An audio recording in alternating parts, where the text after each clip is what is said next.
First off, I'm Laura Brody. Hi and welcome. Thank you so much for coming and doing this. And we're going to be doing portrait embroidery, which is kind of a neat thing. I don't know if you've ever done that. Like, you can embroider anything, of course.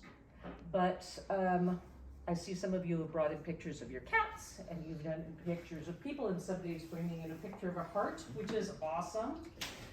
But the artist that I'm basing this on is Danielle Klug. She's a South African artist out of Cape Town, and she goes by the performance name as Fiance Knowles. She's also a video jockey, and she does like mashups of different old videos and creates them so that they're tuned to audio, so she'll do them for bands. But she also is really known for her embroidery, and I love her portraits that are really detailed and involved, and like kind of like a crisscross method that looks like it's kind of haphazard but super colorful and really vibrant.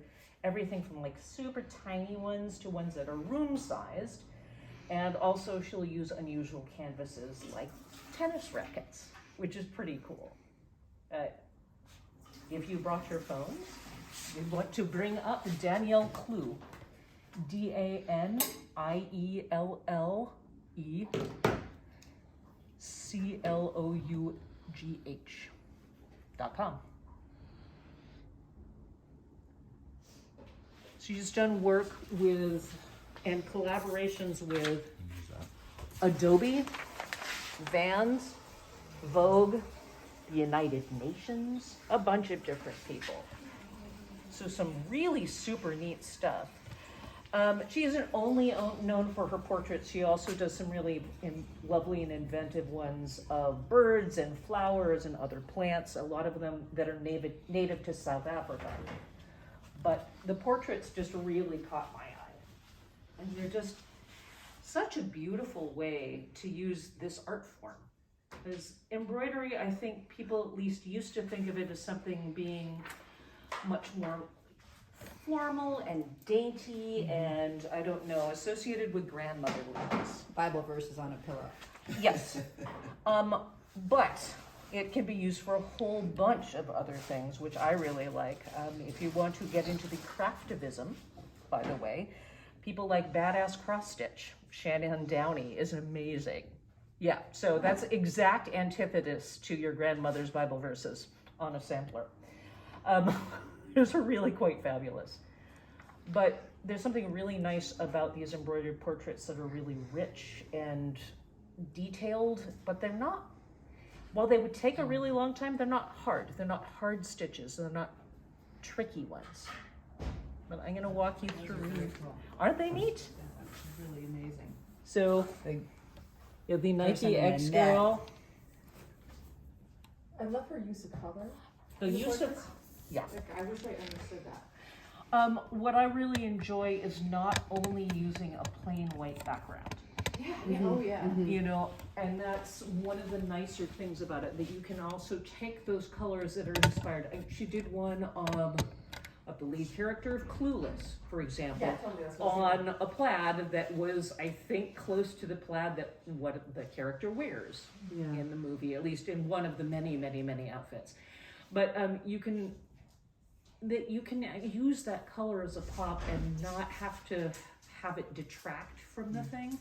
That it doesn't have to be as formal, and I really like that about it. It's just much more engaging and, I don't know, active, right? Kind of a fun thing. Is there anything on there that is really appealing to you guys?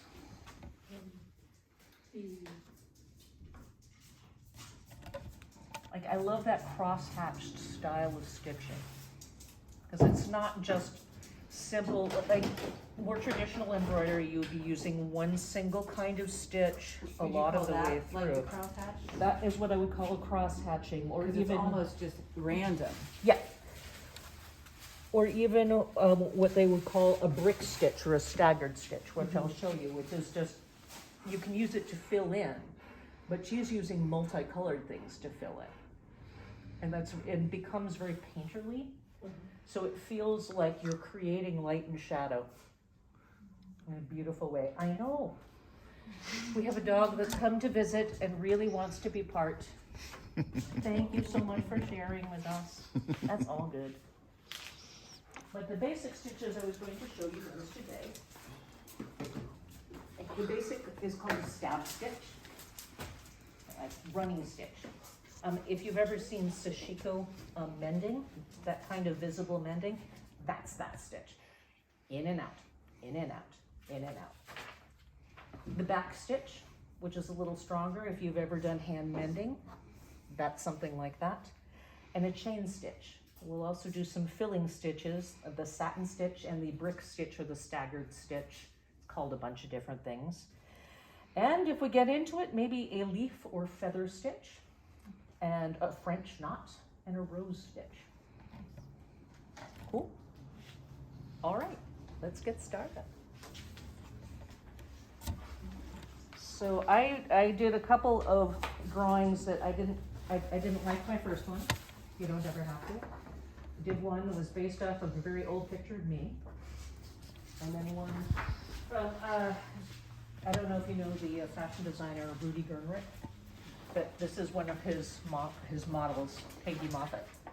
So if you're wanting to start off with something pretty simple, right? Strong lines. And that way we can start doing the embroidery all the way around. To transfer this information, you can actually trace like directly onto your fabric. You can put it up, the classic is to put it up on the window, put your fabric over it, and trace over it. Super simple. You can also use tracing paper or fabric and trace directly off of an image from a book or from your computer screen or from your phone, you know, depending on what kind of size you want to do. I don't know if you guys use carbon paper, but that works too. Yeah. You know, or you can actually take the tracing paper, lay it right over your fabric and stitch right through it and do the outline that way and then tear away the paper. So that works perfectly well.